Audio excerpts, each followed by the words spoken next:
Halo kawan, kita ketemu lagi nih. Hari ini ada pertemuan kita acara kelurahan dari daerah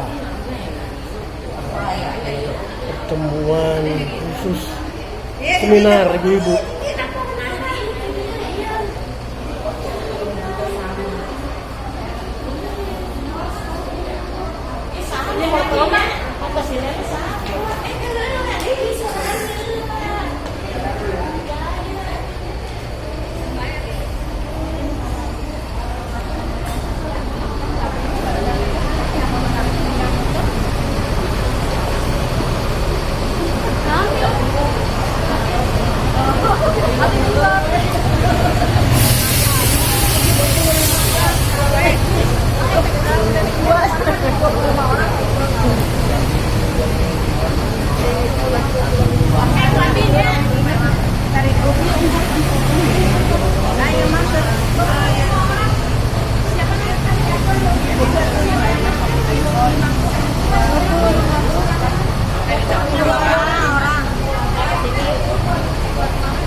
Itu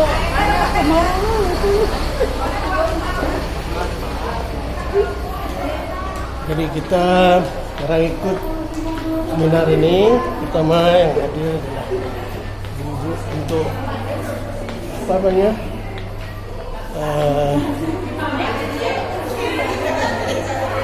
acara seminar.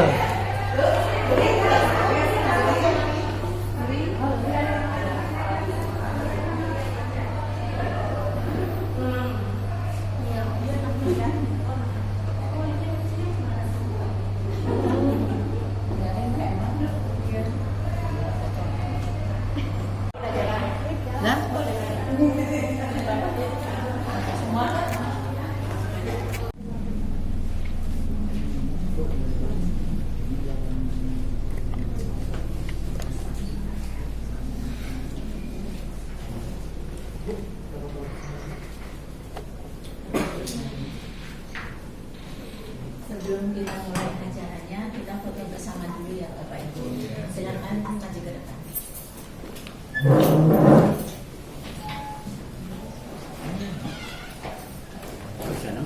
iya. Yes. Ada sana.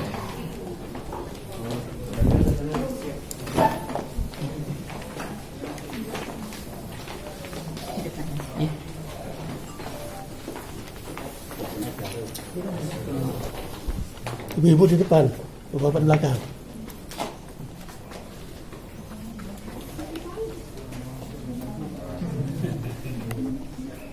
Anu jagung pakai bangkar Yang jagung. jagung itu kan jagung itu kan Semuanya kamera kita lihat tahan. katanya ibu Satu, dua, sekali lagi sempat tahan. Satu, dua, video sebentar lagi, sekali lagi. Satu, dua. Baik. Assalamualaikum warahmatullahi wabarakatuh. Baik ya Bapak Ibu, kita mulai acara hari ini sampai dengan nanti sekitar jam 12 siang. Saya bukan yang mengajari, hanya saja kita mungkin sharing-sharing ya Ibu Bapak tentang tanaman jahe merah. Kira-kira Ibu Bapak di rumah ada yang nanam jahe atau tanaman untuk obat gitu? Kunyit, ada jahe. Siapa yang menanam jahe merah? Ada. Jahe biasa. Kenapa jahe merah nggak ditanam? Susah. Oh gitu ya. Tapi di pasaran ada nggak Pak jahe merah itu dijual? Ada.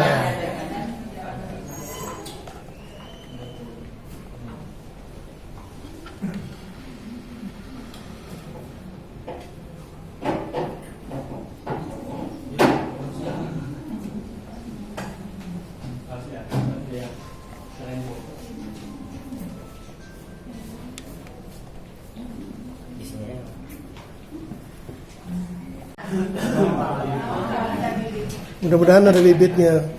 Kalau ada bibitnya boleh. Iya.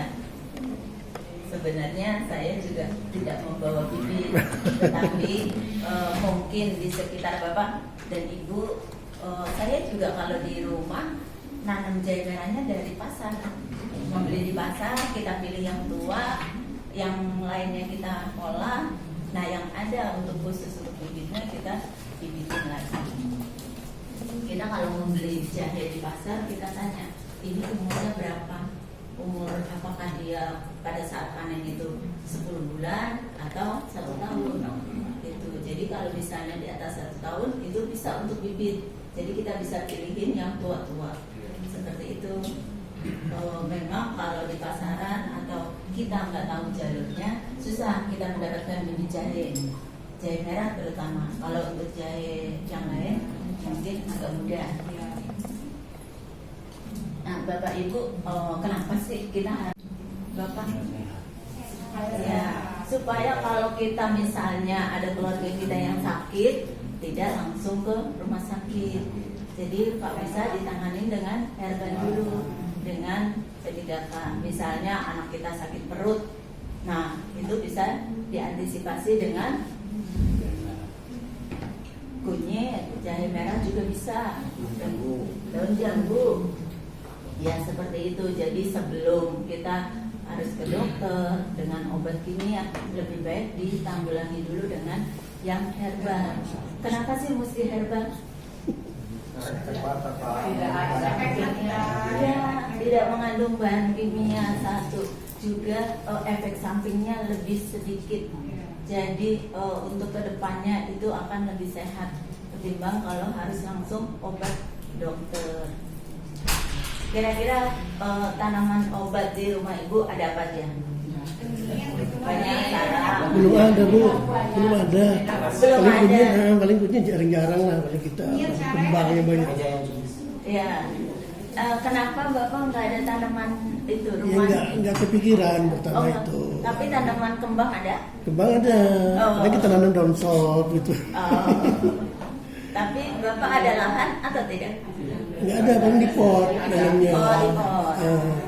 Ini ada yang punya lahan luas? Nggak ada juga. Rumahnya di perumahan?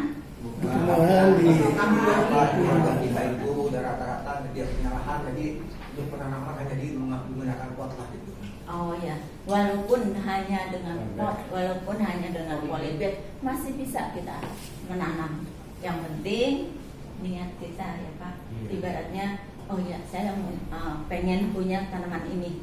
Nah kita antisipasi kalau nggak punya lahan bisa dengan pot, bisa dengan polybag. Nah kalau kita bicara tentang herbal, itu kalau di PKK bilangnya apa? Toga. Apa itu toga? Iya, tanaman obat keluarga. Jadi memang di sekitar kita kalau bisa ada tanaman untuk obat.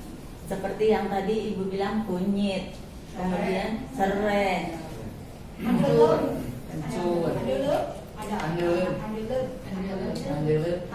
andelem itu buat kumis. Oh, kumis kucing. Ya, yang bisa untuk kembang lidah buaya biasanya sering banyak di rumah-rumah. Padahal itu manfaatnya sangat banyak. Bisa untuk luka, bisa untuk minuman, ya bisa dibuat teh, macam-macam. Dan sekarang ini pemerintah itu wilayah Jawa Barat terutama ya Pak, mengurangi stunting dengan apa? Daun kelor. Oh, daun kelor. Ya, sekarang lagi semarak, lagi dikembangkan. Nah itu manfaat daun kelor apa Bu ya? Manfaatnya mungkin dibilang 1001 macam Itu manfaat. aja. Karena bagi mereka yang punya anak kecil dianjurkan masak daun kelor. Daun kelor lebih bagus ketimbang bayam. Dan Ya ingat saya dulu waktu masih di kampung masih kecil itu di sayur asam sayur itu apa kelor itu daun mudanya dengan apa yang buahnya itu yang masih muda bisa disayur. Ingat saya tuh gitu. Tapi kalau manfaatnya untuk obat mungkin lebih bagus lagi. Iya, jadi daun kelor itu benar 1000 manfaat. Dia itu mengandung banyak zat untuk obat. Misalnya ada yang darah tinggi dengan daun kelor, ada yang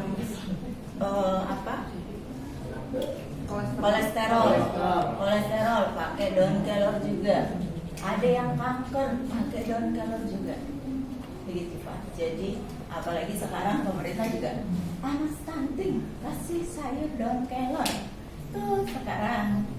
Antara lain apa Bu ya manfaat kelor itu? Antara lain. Ya, itu Untuk? tadi Pak, yang bagi yang darah tinggi bisa untuk daun kelor. Kemudian yang kolesterol itu pakai daun kelor bisa. Kemudian yang pencernaannya kurang bagus, ya lambung. Jadi kalau misalnya merasa di perutnya ada masalah, itu bisa kita minum teh daun kelor. Dan saya sendiri suka membuat teh daun kelor. Itu ada yang tadinya dia merasa tidak kenapa-napa, lalu dia minum, ternyata dia merasa saya lebih baik Bu dengan daun kelor. Kenapa? Karena pencernaan saya setiap paginya saya lancar gitu. Nah dari situ walaupun dia merasa tidak apa-apa, tapi dia coba minum daun kelor, ternyata pencernaannya jadi bagus. Jadi kalau buang airnya setiap hari pagi lancar, nah itu kan lebih enak. Ya seperti itu. Nah, saya di sini akan membawakan jahe merah. Mungkin lebih khususnya tentang jahe merah, dari mulai nanti menanamnya, menyemainya, kemudian panen, kemudian mengolahnya. Nah, kenapa sih mesti jahe merah? Ternyata jahe merah juga seperti kelor, Pak. Manfaatnya sangat banyak. Bisa untuk darah tinggi, bisa untuk di sini untuk ramuan obat. Nah, jahe merah itu ada di Asia Tenggara khususnya, tapi yang banyak menggunakan itu Indonesia, India, Cina. Mungkin di luar-luar ada tanamannya, cuman kurang dimanfaatkan. Mungkin yang lebih memanfaatkan kita orang Indonesia. Nah, kalau jahe, kita mengenal jahe di kita berapa ya Pak? Jahe yang untuk masak biasanya jahe putih, jahe gajah, kemudian jahe merah ini, kemudian jahe prit. Ya, itu ada 3 jenis jahe yang masing-masing punya fungsinya. Kalau jahe putih, jahe gajah biasanya banyak digunakan untuk masak, karena memang kalau dipakai untuk masak aromanya khas, seger, enak. Tapi bisa nggak jahe merah dipakai untuk masak? Bisa. Ya bisa, hanya saja mungkin yang tidak biasa rasanya agak pahit, pedesnya terasa. Kalau yang suka pedesnya, ya suka, pasti dia enakan jahe merah gitu. Karena memang reaksi di tubuh masing-masing orang kan jadi terasa. Kalau jahe merah itu terasa dari hangatnya, panasnya, itu pedesnya itu sangat-sangat terasa. Lanjut Mas. Nah, menanam jahe merah kira-kira gampang atau tidak? Gampang susah.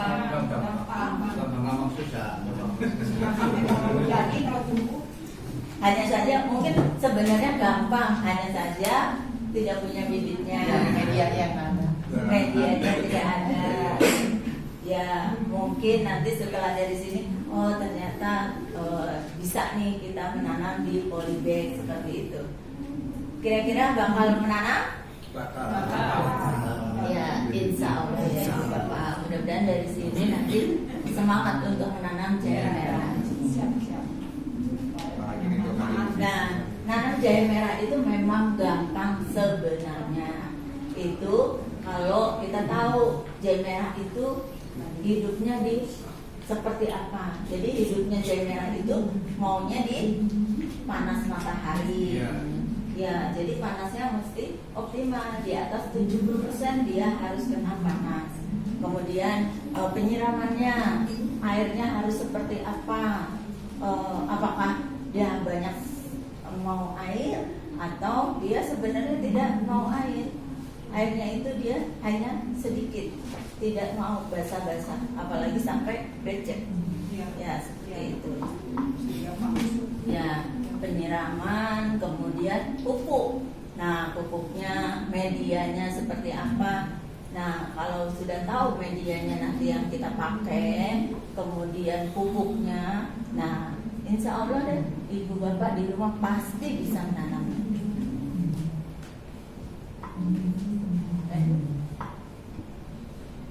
Nah, kalau kita mau menanam jahe merah, itu pertama-tama bibitnya kita pilih yang tua. Kira-kira dari mana kalau misalnya nggak ada bibit? Di sini ada grup UMKM, kelompok tani, oh belum ada. Apa lagi? PKK. Di rumah ada PKK. Nah, dari PKK itu bisa kita membentuk kelompok namanya kebun PKK atau dulunya namanya KWT. Nah, dari situ nanti bisa minta pembimbingan dari UPT Pertanian. UPT Pertanian biasanya di desa bisa mengajukan ke kecamatan. Dari kecamatan itu nanti bisa mengajukan ke kabupaten. Nah, itu kalau misalnya kita sudah ada kelompok, lalu kita ada grup lahannya, dari situ minta pembimbingan dari UPT Pertanian. Kita mau minta pupuk, kita mau minta bibit, kita mau minta lahan sekalipun itu bisa, gitu Pak. Jadi kalau memang kalau untuk perorangan susah dilayanin, tapi kalau grup kelompok, nih dari desa A, saya punya kelompok ini, lahannya biasanya bisa minta sharing dengan desa. Pak, saya punya kelompok tapi lahannya belum punya nih. Oh, ada lahan nganggur di mana? Itu bisa digunakan. Nanti setelah dapat lahan, lalu kelompoknya ada, kita bisa minta pembimbingan dari UPT Pertanian. Nah, di situ